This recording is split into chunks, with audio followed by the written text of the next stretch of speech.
¿Existió realmente Yeshua? Hoy llegamos, Bezrat Hashem, a la parte final de esta serie. ¿Existió realmente Yeshua? Si esta es la primera vez que tú escuchas esta conferencia, sin duda vas a sacar muchísimo provecho de ella. Pero si puedes conseguir las 3 previas y escucharlas y estudiarlas, sacarás más provecho aún. ¿Por qué? Porque esta conferencia no viene aislada, sino viene en el contexto de las 3 previas que nos han antecedido. En mi última conferencia sobre este tema, dije que una vez establecido el hecho histórico en relación con Yeshua, le sigue el siguiente paso: el significado de su vida, el significado de su muerte. Y sugerí, por la vía de la analogía, que es posible que dentro de 100 años, alguien escriba un libro de historia y se le ocurra subrayar una idea como esta: Martin Luther King Jr. fue asesinado en los días del presidente Johnson.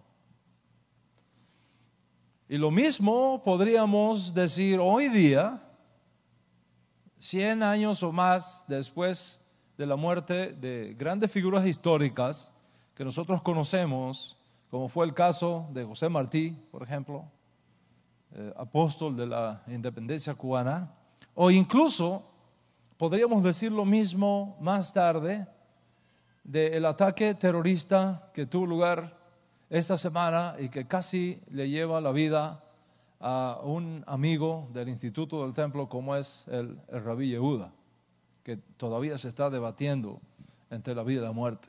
Gracias a Hashem, el terrorista fue abatido por la Fuerza de Defensa de Israel y él sigue ahí luchando por su vida y confiamos en el Eterno que se va a recuperar. Pero la pregunta es, ¿por qué murió Martin Luther King Jr.? ¿Por qué murió Martin Luther King Jr.? ¿Por qué murió José Martí Pérez, apóstol de la independencia cubana? ¿Por qué fue atacado salvajemente el rabino Yehuda por un terrorista esta semana en Jerusalén? A menos que nosotros entendamos el contexto de la vida de un personaje histórico, no podemos entender el significado correcto de sus enseñanzas y menos de su muerte. Y lo mismo pasa con Yeshua. Debido a la información que entregamos en las 3 conferencias previas, tú puedes saber, más allá de cualquier duda, que existió realmente un judío llamado Yeshua ben Yosef, descendiente del rey David. Podemos estar absolutamente seguros que existió, que fue muerto por orden de Pilato, prefecto de Judea, en aquellos días. Históricamente todo eso está bien, pero estará incompleto a menos que tú sepas realmente por qué él murió. ¿Por qué se confabularon contra Yeshua?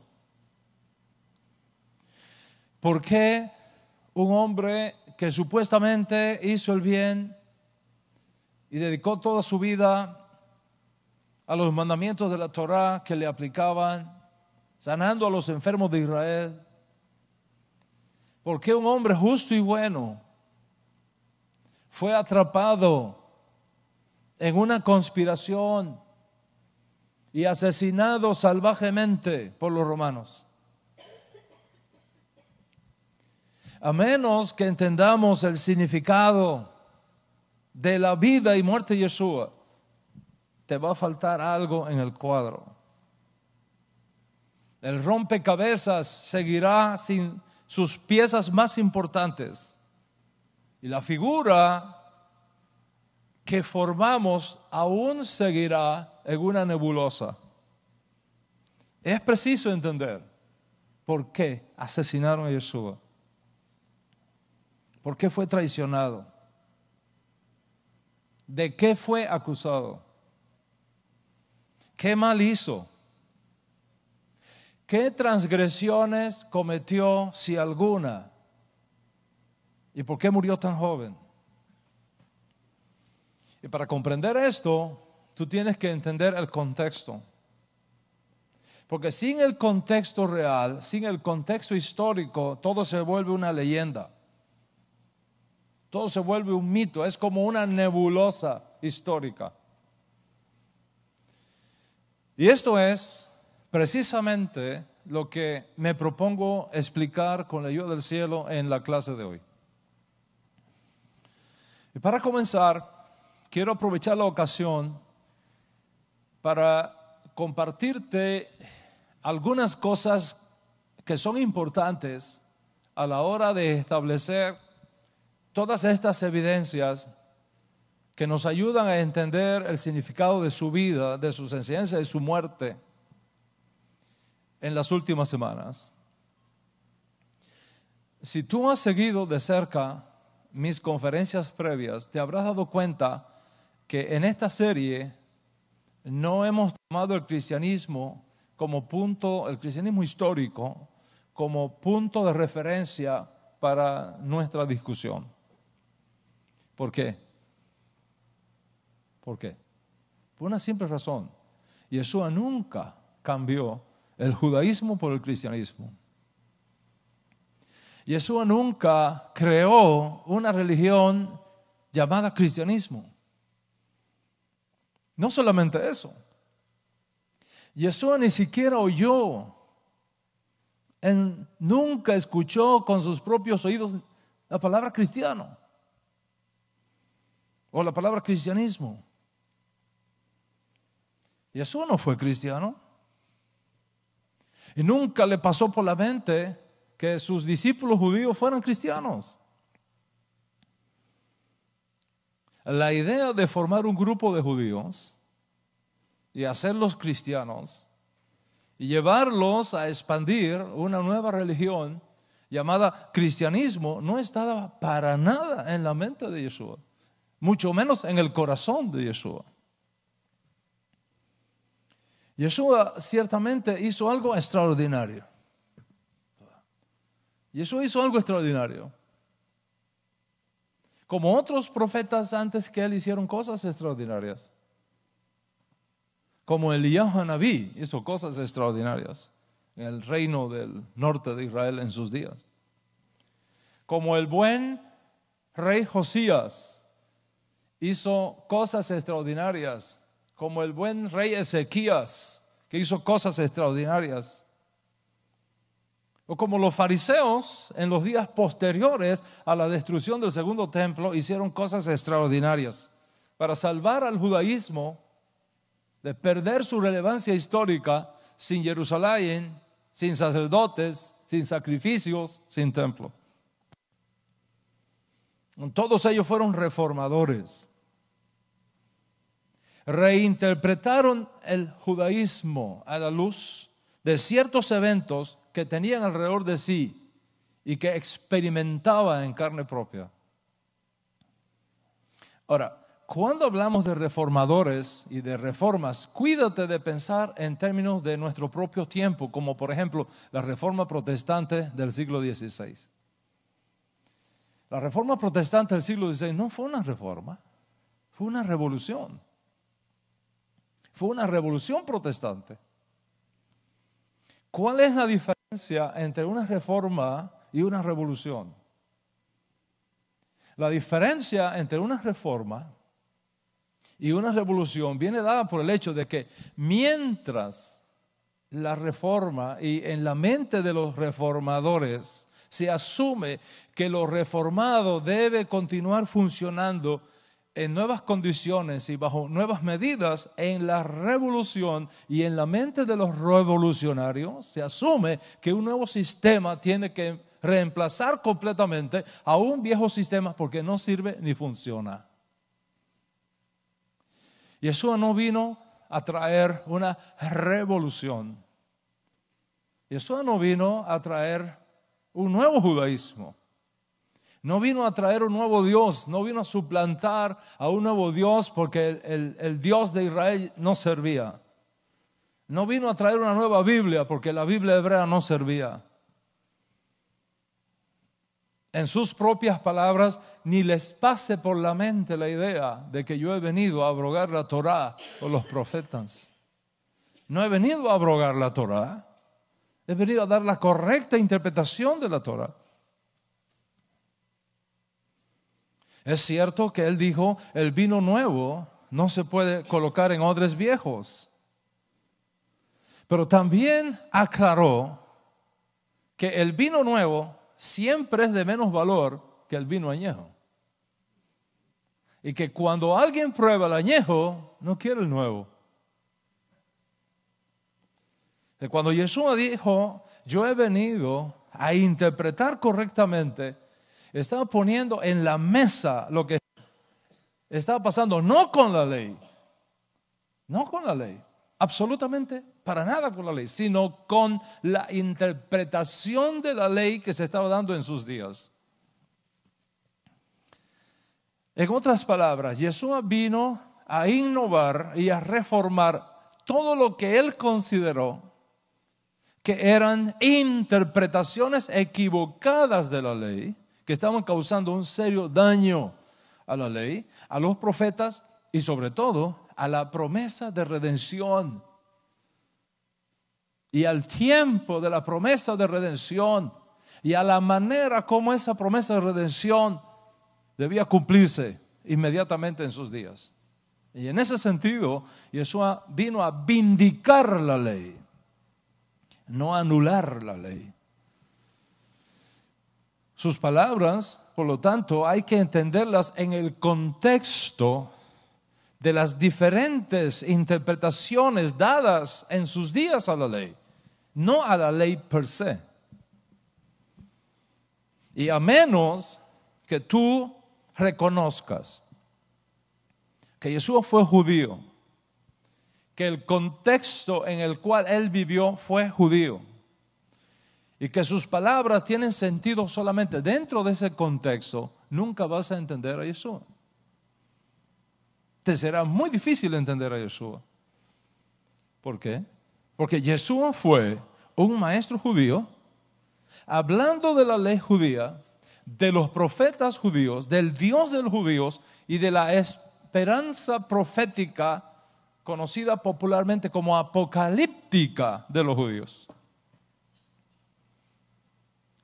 El hecho de que la ley fue viva en función a la manera como los líderes religiosos judíos pensaron que debía aplicarse a cada situación cambiante, fue creando de a poco un cuerpo de enseñanza oral que se remonta incluso a Moisés. Es más, aún más allá de Moisés, hasta nuestro propio padre Abraham, cuya parashá ha tomado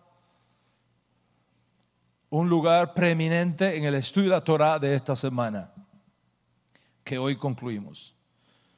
Yeshua no fue un escriba, él no escribió nada. Tampoco fue un doctor de la ley al estilo de Hillel o al estilo de Shammai o al estilo de Nicodemo, que estaban estacionados en sus propias escuelas en Jerusalén. Yeshua fue un maestro itinerante. Fue un maestro de la Torá que aprendió los secretos de la interpretación de la Torá con los maestros que le formaron intelectualmente, de su propio conocimiento y reflexión de la Torá y de su vida de piedad que le llevó a hacer muchas de las interpretaciones de la Torá que él dio en sus días y que en su opinión no se correspondían con los ideales de la Torá y sobre todo no se correspondían con las promesas de redención en relación con el reino de Dios que fue anticipado en la Torá y sobre todo en los profetas de Israel. Pero para Yeshua la Torá no era negociable. Y la Torá tenía en Yeshua la promesa, el secreto de la vida eterna. Cuando un joven judío se le acercó y le dijo, ¿qué tengo que hacer para entrar en el mundo por venir? La respuesta de Yeshua fue inequívoca. Si tú quieres entrar en el mundo por venir, guarda los mandamientos. Guarda los mandamientos. Para Yeshua, la Torá no puede ser quebrantada. Y donde quiera que Yeshua vio que sus contemporáneos violaban la Torá en aras de mantener sus propias interpretaciones y tradiciones, Él levantó la voz y se opuso a esas tradiciones. Por ejemplo, Yeshua consideró que muchas de las tradiciones creadas por los perushim de sus días, es decir, de los fariseos de sus días, no se correspondían con el momento de redención que había llegado a Israel y no solucionaban las realidades que enfrentaba el pueblo judío en las nuevas condiciones que había llegado a Israel. Y por tanto había que reformarlas. No violando la Torá, absolutamente no, sino reinterpretando la Torá para hacerla relevante a esas nuevas condiciones que habían llegado a Israel. Mujer, si tú supieras quién es el que te dice, dame de beber. Si tú supieras quién es el que te dice, dame de beber. Las enseñanzas de Yeshua tenían como propósito entonces dar la correcta interpretación y aplicación de la Torá a la luz de la propia Torá y a la luz de su interpretación de la profecía de la Torá con respecto al tiempo para que el reino prometido a Israel se estableciera finalmente en Israel en sus días. Y toda interpretación que contradijera esa promesa o toda interpretación que de alguna manera estorbara esa promesa y toda interpretación que de alguna manera dilatara la posibilidad real de establecer esa promesa en sus días, Yeshua las cuestionó. Y eso creó controversias, serias controversias.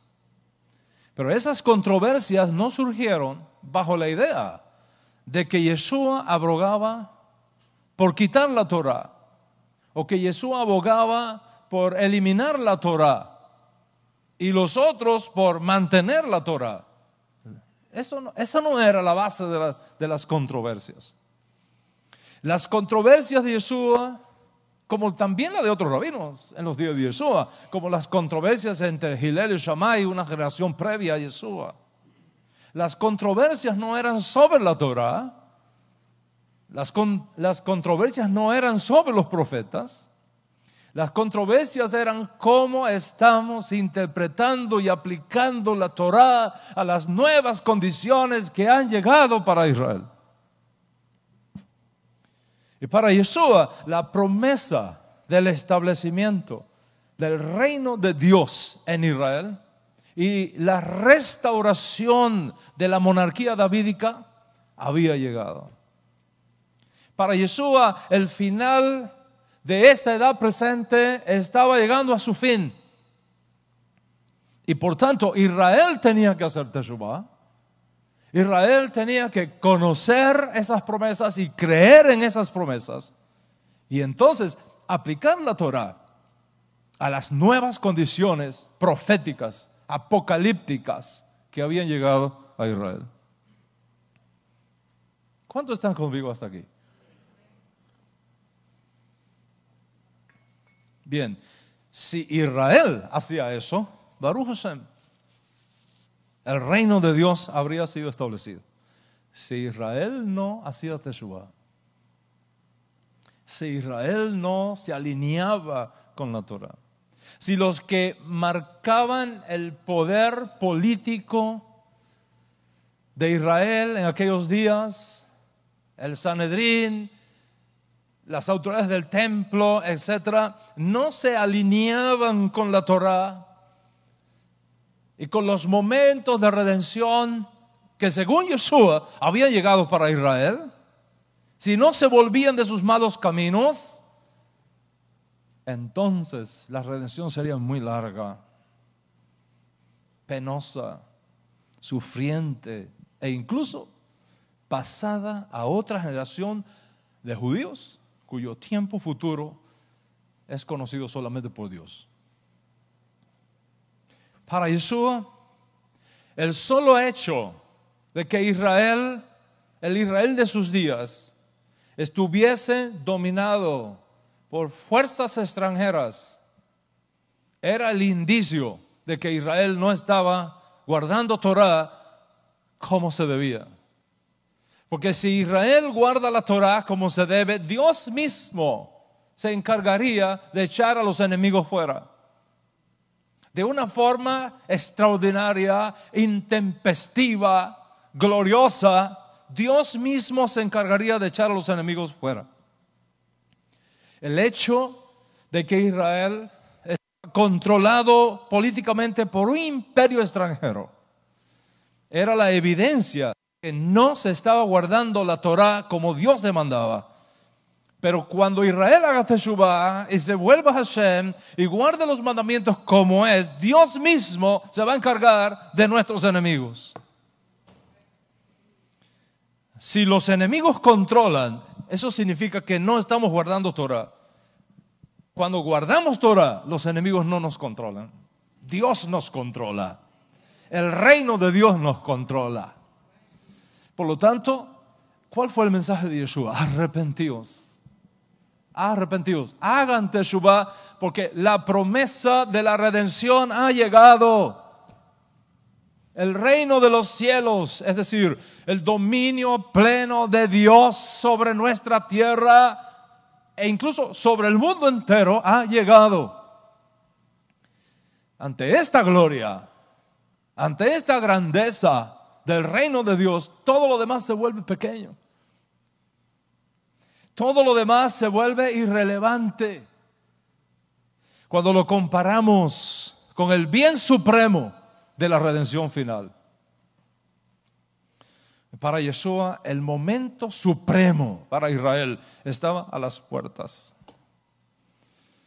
La consumación de las promesas hechas a los padres era inminente.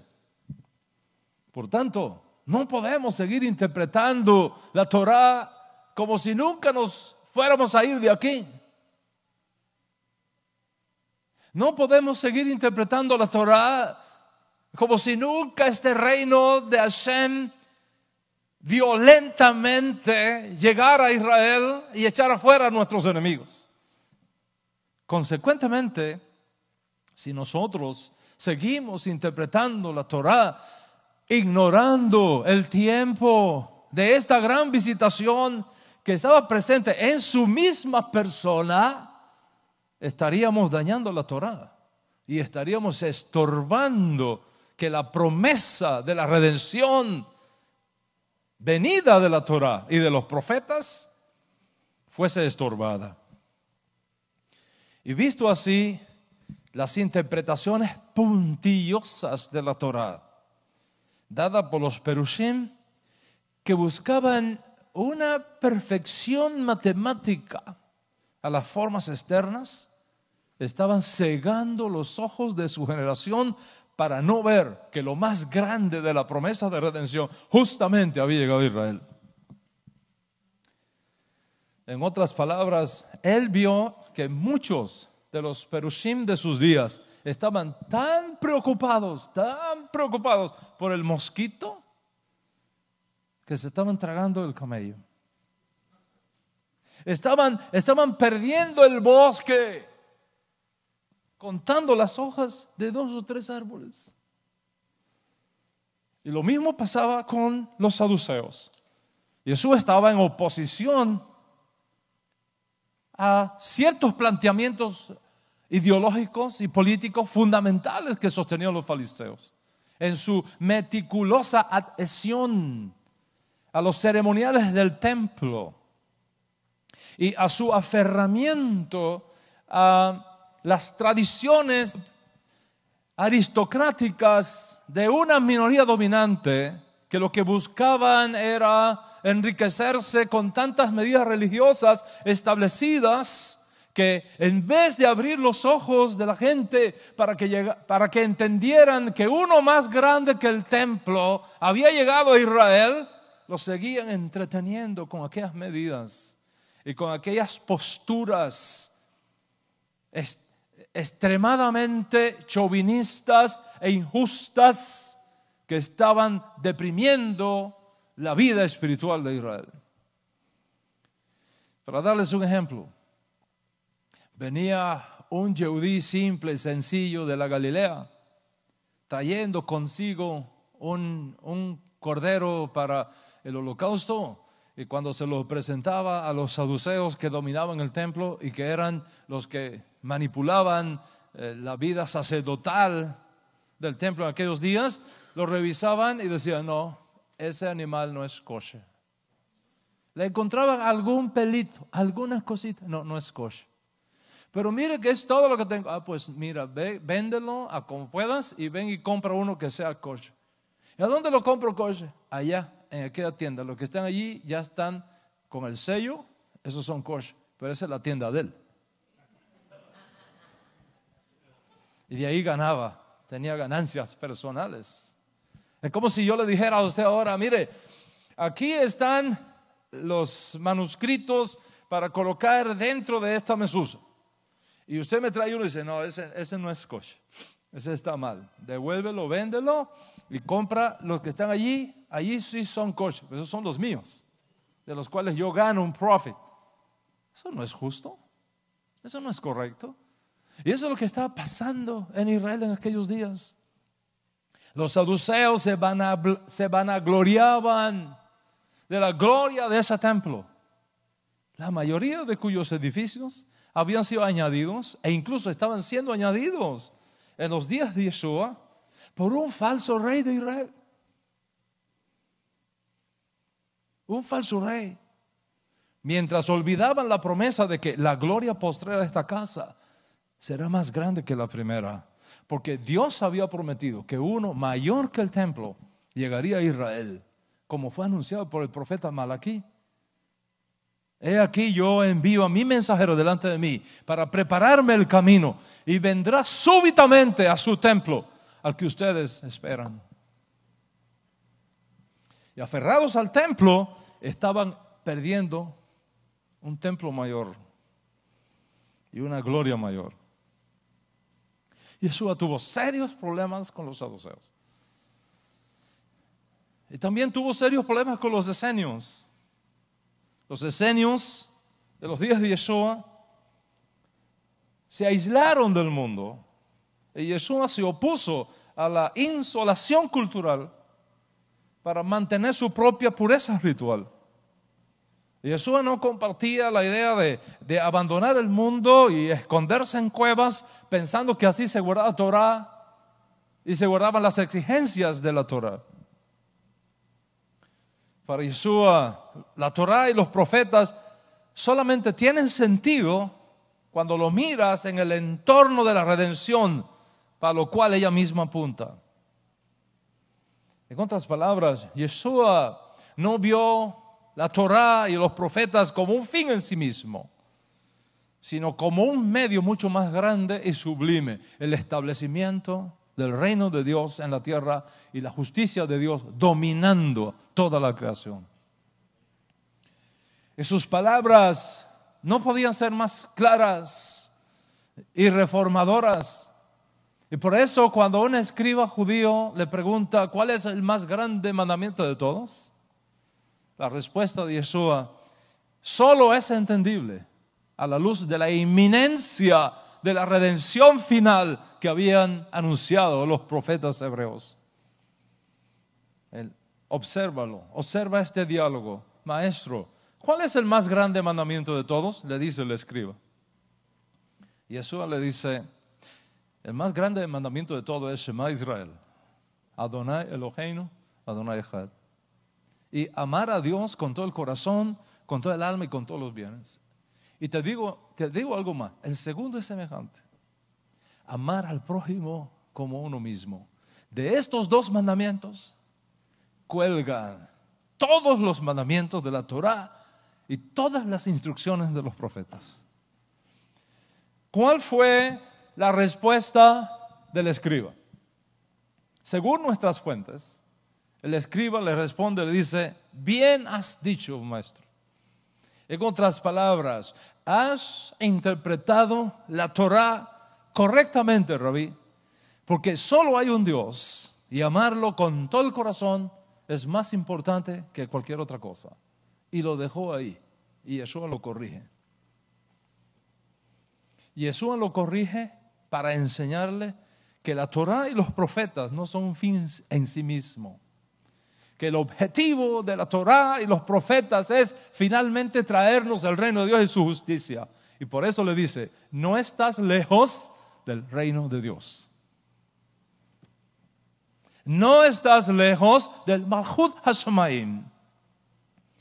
En otras palabras, todos los mandamientos que están representados en estos dos, que son los más grandes, el amor a Dios, la unicidad de Dios, la unidad de Dios y el amor al prójimo, tienen como objetivo no solo el mandamiento mismo exclusivamente, sino algo que trasciende el mandamiento. El objetivo final del mandamiento, que es la intervención de la soberanía final y definitiva de Dios en la historia de Israel y en la historia de la humanidad bajo la figura del reino de Dios y su justicia. Por lo tanto, para Yeshua, los detallitos de qué puedo hacer y qué no puedo hacer, qué me está permitido y qué no me está permitido, eran apropiados, sí, eran apropiados, muy apropiados, pero para una generación que no había sido seleccionada para ver el reino de Dios y su justicia. Pero el tiempo ha cambiado. Las promesas de Dios se han acercado. Algo mucho más glorioso ha arribado para Israel. Su día más grande de visitación, según fue prometido. Y por tanto, hay que dejarse de esos pesos que están colgando y que estamos colgando sobre la gente y que no pueden llevar, y liberarles para que corran a la promesa final de redención que está tocando a las puertas. Yeshua, por lo tanto, acusó a muchos intérpretes de la ley de bloquear la puerta de la redención por estar aferrados a sus costumbres y tradiciones que fueron buenas en su momento, pero que ya no eran relevantes para Israel debido a la inminencia del nuevo tiempo que ha llegado. Ay de vosotros, decía en su discurso, los escribas y fariseos hipócritas que ni entran ni dejan entrar los que quieran. Ay de vosotros, los escribas y fariseos hipócritas, que diezmáis lo que no tenéis que diezmar, y al mismo tiempo se olvidan de lo más importante de la ley, que es la justicia, la misericordia y la fe. La fe en las promesas. Para Yeshua, esas tradiciones y costumbres a las que querían arrastrarle en controversias que nunca terminaban, comparado con la inminencia de la grandeza del reino de Dios que estaba tocando a las puertas, eran triviales. ¿A qué podemos comparar a esto?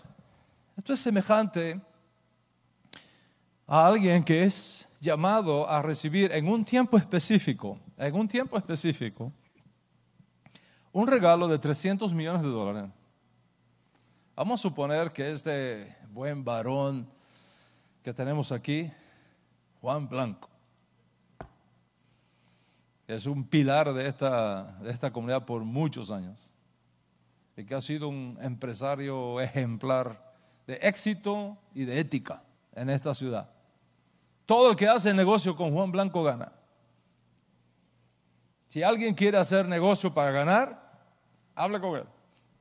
Hombre justo y limpio en sus tratos. Vamos a suponer que Juan Blanco le dice a uno de ustedes: mañana a las 3 de la tarde, si llegas a las 3 de la tarde a mi casa, te voy a regalar $300 millones. Mañana, para Juan eso no es mucho, pero bueno, para usted sí. ¿Ok? All right. $300 millones. Si mañana a las 3 de la tarde estás en mi oficina. Y usted le creyó. Son las 2:30 de la tarde y tú estás discutiendo con tu mujer si el centavito que te encontraste a la puerta de la casa es válido o no es válido. Y el reloj va pasando. Y tu mujer dice: no, mira, tiene una marquita aquí. Sí, pero mira, vamos a ver el año en que fue. Y sigues discutiendo la marquita de un penny, perdiéndote el momento de recibir de regalo $300 millones.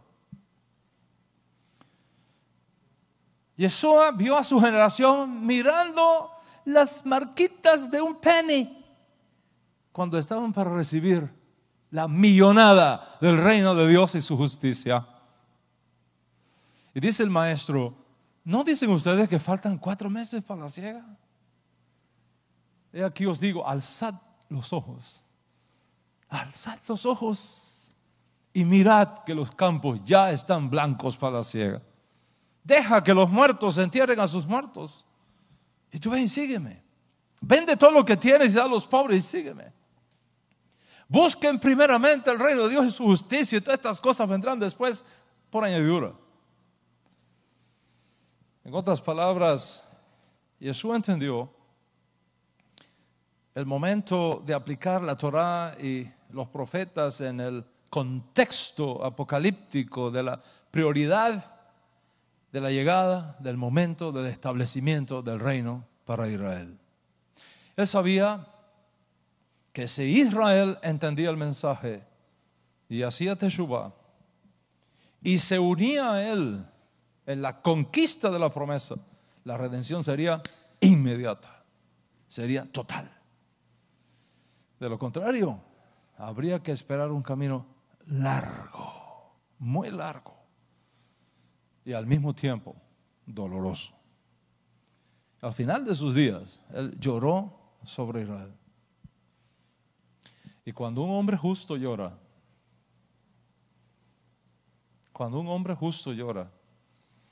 como lloró Yeshua, como lloró Jeremías, Hanabí, cuando un hombre justo, cuando un tzadik llora, es porque una generación está perdiendo algo muy grande. Muy grande. Ay de ti, Corazín. Ay de ti, Betsaida. Ay de ti, Kefarnahum. Ay de ti, Jerusalén. Porque si en Tiro y en Sidón, si en Sodoma y en Gomorra se hubieran dado las evidencias que están siendo dadas en esta hora, se hubiese dado la oportunidad que a ustedes se les está entregando en esta hora, tiempo que habrían hecho teshuvá en polvo y en ceniza. Jerusalén, Jerusalén, que matas a los profetas y apedreas a los que te son enviados. ¿Cuántas veces quise juntar a tus hijos debajo de mí como la gallina junta sus polluelos y no quisiste? Y ahora te vienen días muy duros, días cuando te apretarán por todos lados y te van a destruir. ¿Por qué? Porque no conociste el tiempo de tu visitación. Porque no conociste el tiempo de tu visitación. Mientras tanto, para Yeshua había esperanza. Había esperanza. Antes de ese ay de ti, Corazín, y ay de ti, Betsaida, Yeshua enseñó: al que te obligue a llevar carga por 1 milla, llévale 2. Antes de ese llanto del tzadik, Yeshua dijo: al que te pida, dale. Al que te hiera en una mejilla, devuelve la otra.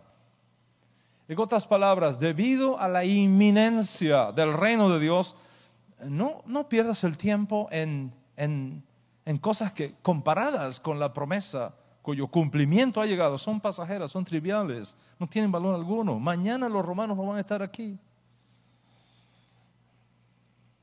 Dios los va a soplar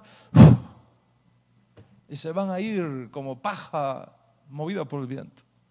Se van a ir. La enfermedad ya no va a estar aquí más. Yo se los he demostrado. Los demonios van a ser todos destruidos. Yo se los he demostrado. Y ese jará va a ser eliminado. El dolor se habrá ido para siempre. Y solo vas a ver el reino de Dios y su justicia. Entonces, ¿qué haces acumulando riquezas que van a ser quemadas? No te hagas tesoro en la tierra, porque aquí la polilla y el orín corrompen. Hazte tesoros en el reino de Dios, que es inminente. En otras palabras, esta edad presente es un banco quebrado. Es un banco quebrado. No compres ni un solo stock en él. Compra los stocks de un nuevo banco que viene del cielo, que nunca quebrará. Cree en la promesa. Les aseguro que mañana mismo lo verás. Hay muchos de ustedes que están aquí que no morirán sin ver el reino de Dios. El que pierda su vida la hallará. El que la proteja la perderá. No teman a los que matan el cuerpo y ya nada más pueden hacer. Teman a aquel que tiene poder para echar en la basura de la historia a los hombres que piensan que lo que tienen ahora es lo único que tiene valor. Para Yeshua, la promesa del establecimiento del reino de Dios eran asuntos de días en Israel. Pero la condición había que llenarla. La condición había que llenarla. Había que arrepentirse. Y había que amar a Dios con todo el corazón, con todo el alma, con todos los bienes. Había que amar al prójimo como uno mismo. Porque con odios y con resentimientos y con mentiras y con embustes y con confabulaciones con Roma no podemos ver la promesa. Es en este contexto de la inminencia del reino de Dios, que fue el mensaje de Yeshua, que sus palabras tienen sentido. Al que te obligue llevar la carga por una milla, llévale dos. Al que te pida, dale. Al que te hiere en la mejilla, dale la otra. ¿Cómo voy a perder el tiempo discutiendo con el opresor si ya mañana no va a estar aquí? Roma, con todas sus fuerzas, será tirada a la basura, quemada al fuego. Su gusano nunca morirá. La piedra que dará el golpe a toda esa estatua colosal de la cual nos hablan los profetas ha llegado para Israel. Adelante para tomar la promesa. No me quiero perder la coronación del rey de Israel. Pero el mensaje de Yeshua, para bien o para mal, no fue bien recibido. No fue bien recibido. Algunos pensaban que era otro profeta loco de los muchos que no faltaron en Israel en aquellos días. Incluso para su mamá y sus hermanos había perdido la cabeza. ¿Por qué? Porque lo que para Yeshua era una buena noticia, era una muy mala noticia para el imperio.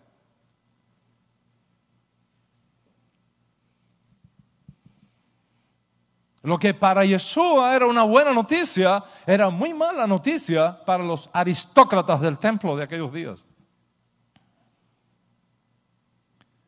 Y para lo que para Yeshua era una buena noticia, era una muy mala noticia a los que vivían aferrados a un presente sin ver el mundo por venir. Lo que para Yeshua era una magnífica noticia, era una pesadilla para Herodes, para Pilatos, para Anás y Caifás.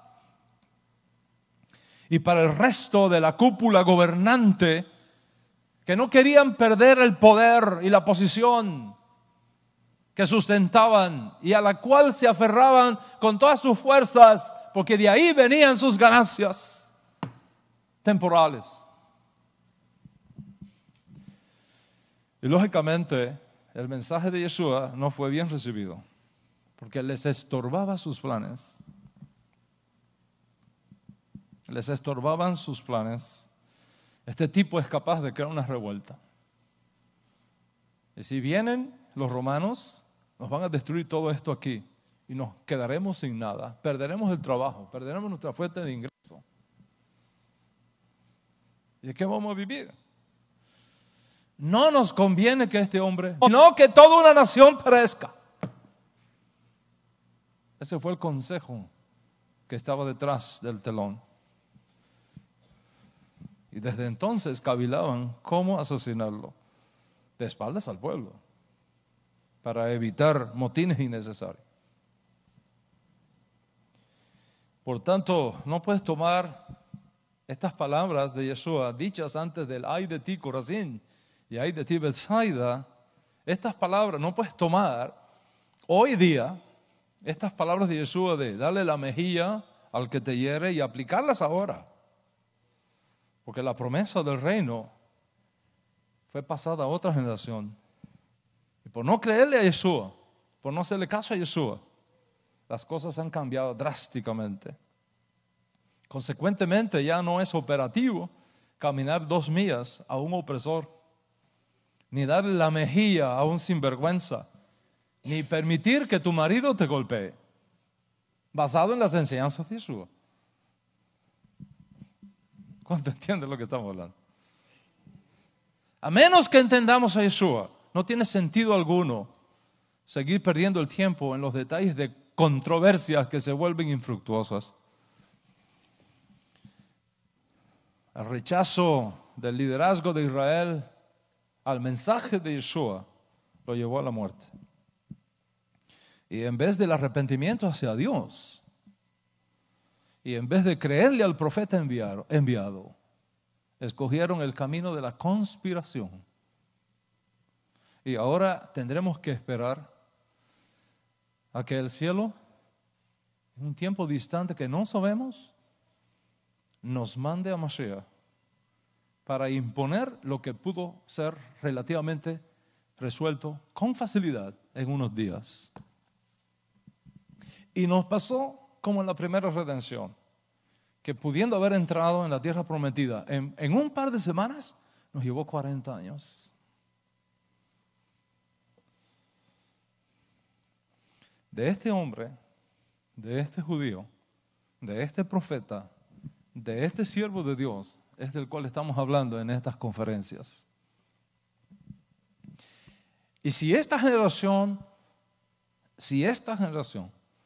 de judíos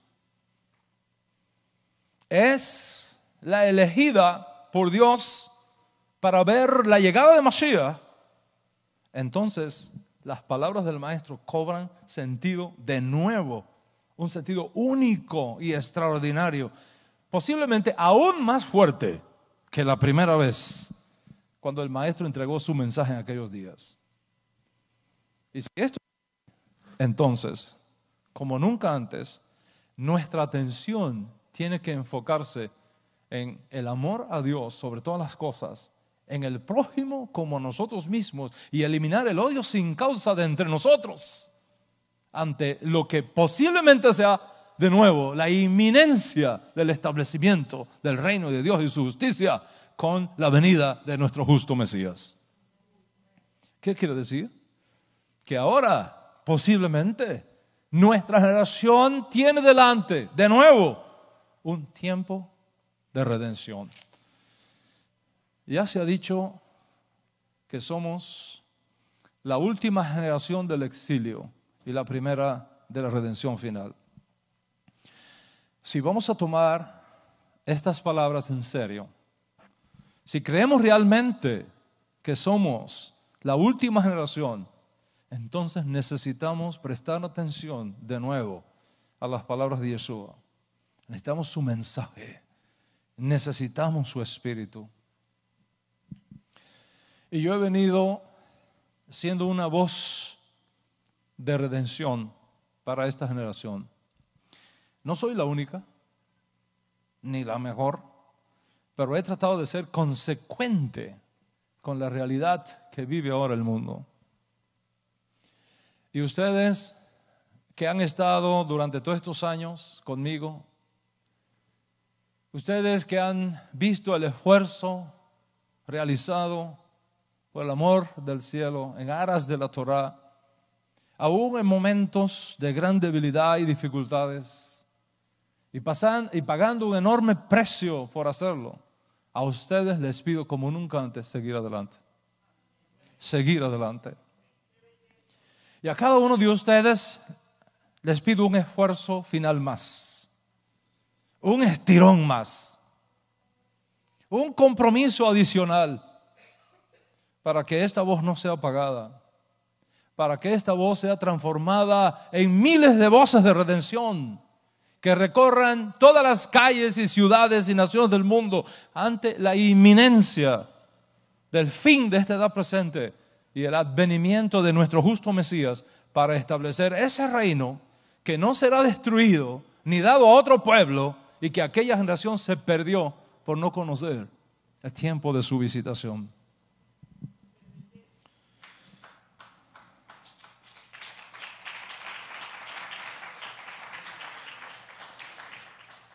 La pregunta ahora es, ¿cómo Yeshua fue interpretado posteriormente? ¿Cómo Yeshua fue interpretado posteriormente? ¿Cómo se interpretaron luego sus palabras? ¿Cómo se interpretaron después en otras condiciones y en otras latitudes sus dichos? Como todos ustedes conocen mi historia, porque no es algo oculto, es algo que yo mismo la he publicado y la he dicho por todos lados. Basta leerse mi libro, Raíces Hebreas del Cristianismo, y si no lo has leído te recomiendo que lo leas, porque ahí está toda mi historia. Hubo un tiempo en mi vida que yo vivía obsesionado con la teología en la cual fui formado en mis primeros años de estudiante bíblico. Yo fui un cristiano neortodoxo de corte bartiano,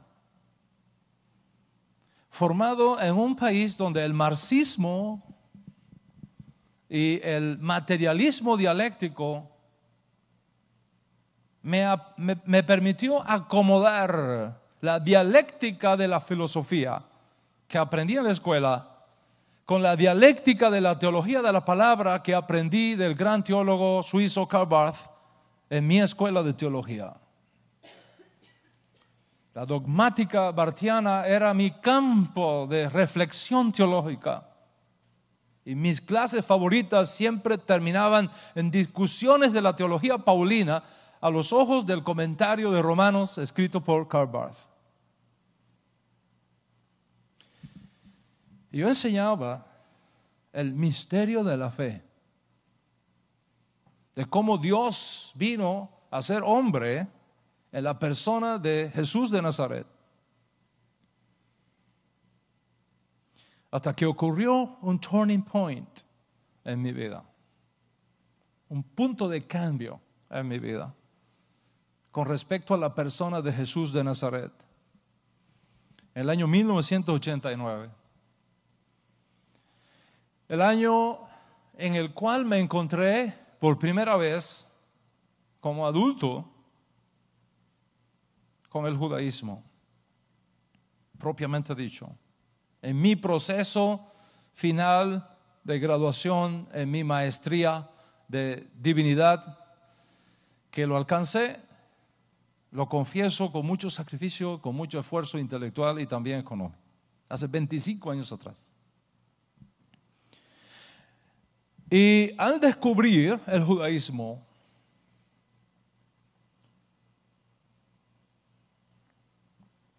me di cuenta que había una historia que no me habían contado.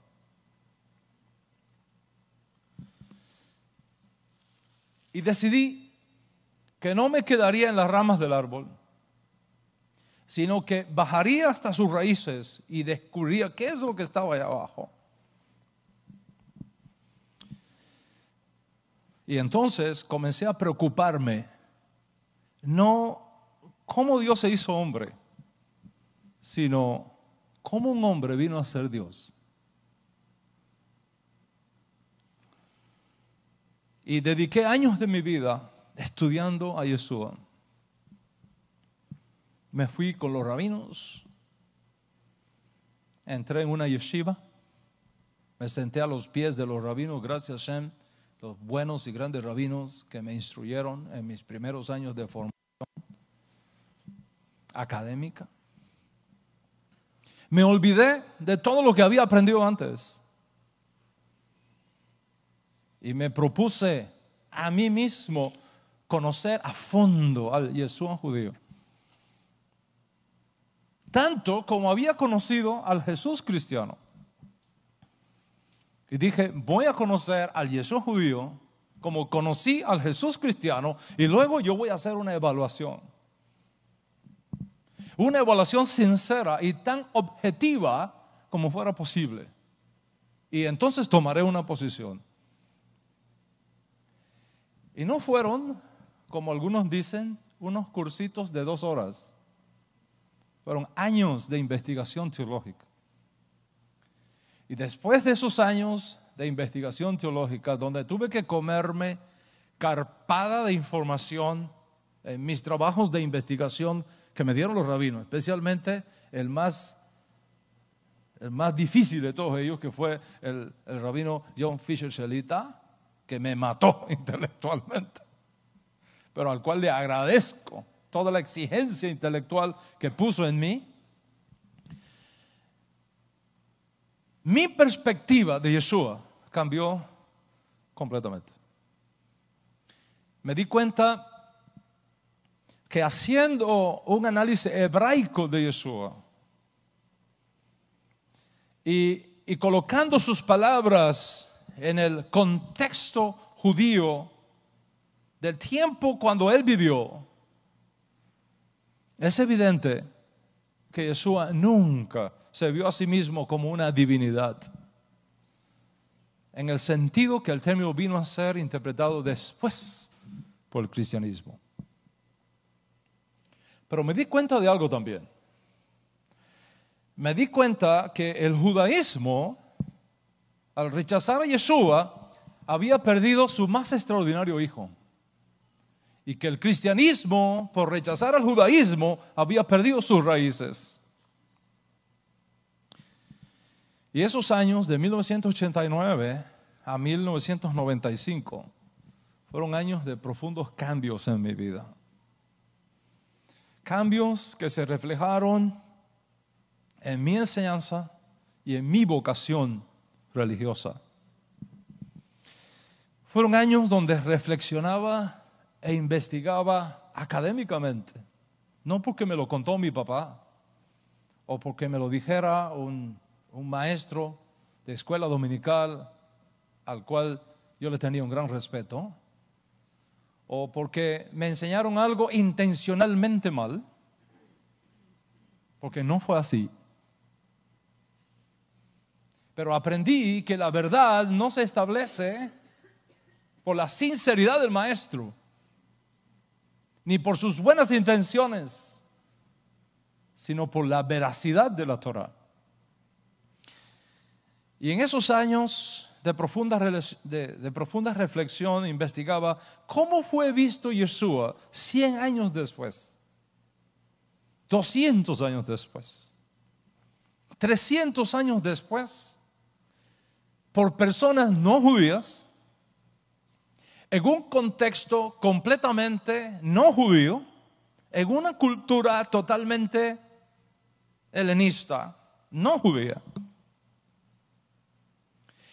¿Qué diferencia hay entre el Yeshua del cual hablamos y el Jesús que surge luego en los concilios ecuménicos varios siglos más tarde? ¿Cómo Yeshua fue transformado de profeta judío con una misión mesiánica única, en un Dios de Dios, luz de luz, verdadero de Dios, engendrado pero no creado, de una misma sustancia con el Padre, como reza el credo niceno.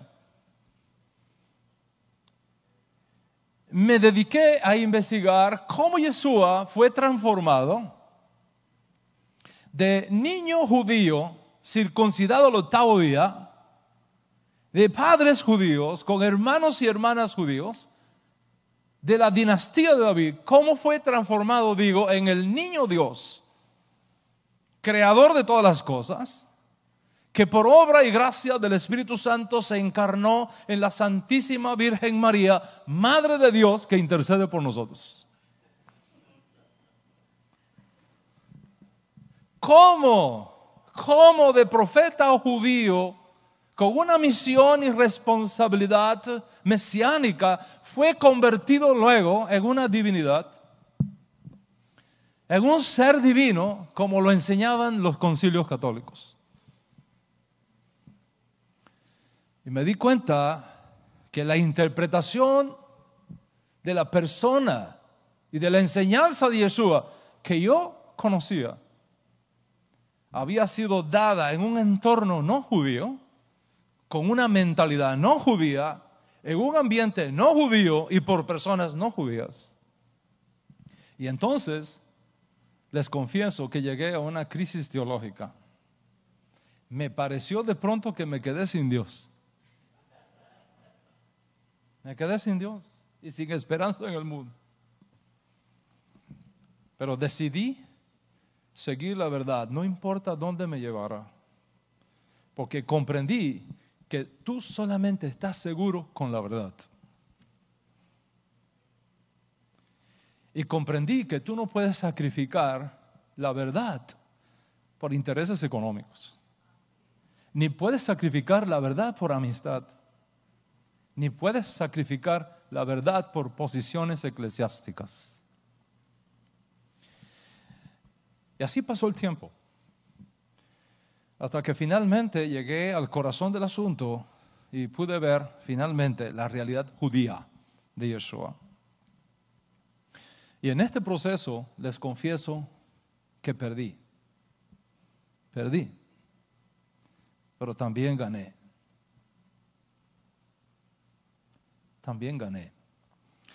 Perdí al Jesús del concilio de Nicea. Lo perdí.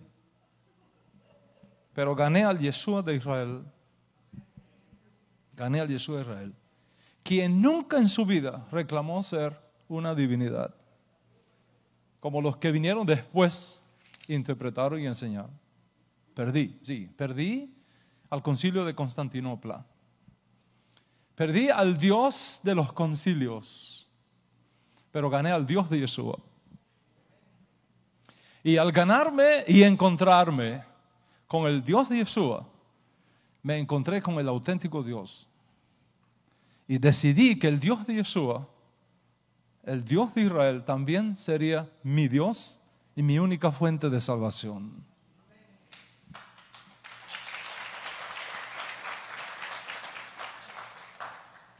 Perdí la iglesia, pero gané al pueblo judío, mi verdadero pueblo, al cual descubro más tarde que no solamente me unían lazos de fe y de teología, sino de sangre y costumbre sefardita. Y desde entonces, cuando no había cumplido aún mis 40 años de edad, joven, entrando en la edad media de mi vida, mi existencia dio un giro completo. Y ahora enseño y predico al verdadero Yeshua, al Yeshua judío, y la verdadera esperanza de redención que Él predicó y a la cual le entregó su propia vida.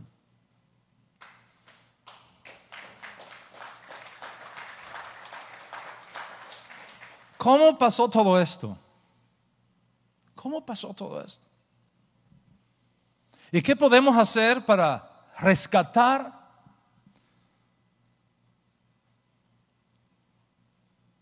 a ese Jesús creado y fabricado por interpretaciones erradas y fuera de contexto,